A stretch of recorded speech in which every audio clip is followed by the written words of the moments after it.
Hello everybody, it's JJB here and you're watching the skating industry news of the week. Now back in February 2008, Burton Snowboards bought D&R Distribution. This meant that Alien Workshop was now under their control. This is all set to change though, as news this week is that skateboarder and entrepreneur Rob Dyrdek has just bought back Alien Workshop. Now in case you don't know of him, let me tell you a little bit about Rob. Between November 2006 and April 2008, Rob starred in his own MTV reality TV series called Rob and Big Black. After 3 successful seasons of the show, it had to come to an end as Big Black's longtime girlfriend had a baby. In February of 2009, Rob got himself even more well known with another huge successful hit on MTV, Fantasy Factory. Rob has always had a bit of hate from the skate community because of these TV shows, but in 2010 when he started Street League skateboarding, it took everything to the next level. Previously he was just doing his own thing on MTV, staying out of the way of the skaters. Rob's aim with Street League was to take skateboarding to the mainstream, something a bunch of the underground skaters are not happy with. Now because of these actions, Dyrdek gets a lot of hate on the forums. The main thing I see him being called is a sellout. Well, what I'm about to tell you proves that he is not a sellout, in fact he's quite the opposite. Rob has rode for Alien Workshop since the very beginning. He started in the 1991 video memory screen. He followed up with equally good video parts from 1997's Time Coat to 2000's Photosynthesis. He's also had other video parts from 411, Transworld and the DC video and more. Oh, where am I getting with all of this, I hear you say? 3 sponsors that he's remained loyal to: Monster, DC and Alien Workshop. He has stayed committed to for the whole time he's been with them, and I'm sure will continue to do so until the end of time. So how does that make him a sellout? And if you're moaning about why he doesn't skate as much anymore, then stuff you! He's 38 this year. Can't expect the guy to be on the same level as all the 20-year-olds these days. Although the short part he brought out in 2009's Alien Workshop's Minefield was pretty impressive to me. His ending clip, a nice frontside blunt slide along a long ledge, was pretty damn good. Looks like he's now set to take a bit of a backstage seat in the skateboarding industry. And I'm sure he's going to do the best he can to support Alien Workshop. In my eyes, having a skater own the company can only be a good thing.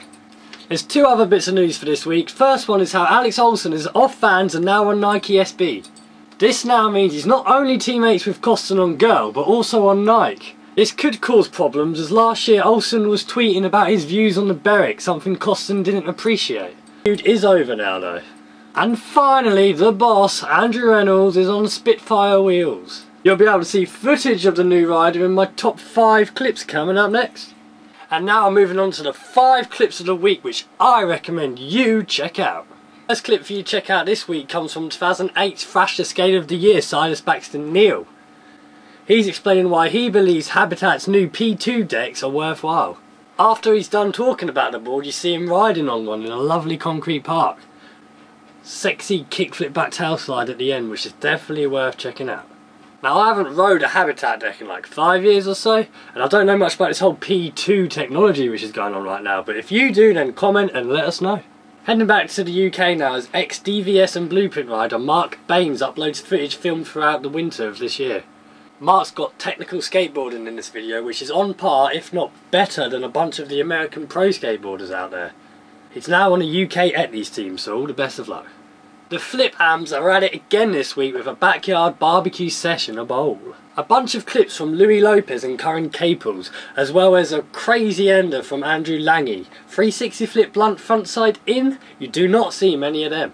Now Zero New Blood came out in 2005, about 7 years ago, but only this week is new footage that's never been seen before towards the video come out. 4+ minutes with Tommy Sandoval and James Brockman. And I can tell you now, the footage has not aged. The guys were going big back then just like they do now. Check it out. And the last clip I wish to share with you this week coincides with the announcement that Andrew Reynolds is now on Spitfire. You may not wish to watch the whole video, however do check out the first 2 lines to see Andrew dominating his skateboard.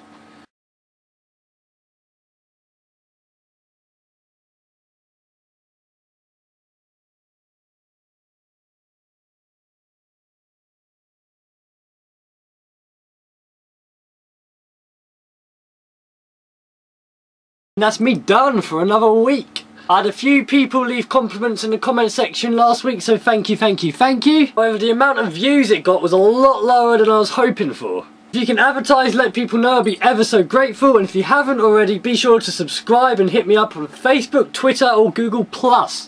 This is JJB over and out. And in February of 2009, Rob...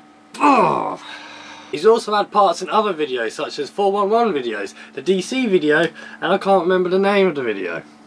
The video is made up of pure... The video part is to... Heading back to the UK now as XDVS and...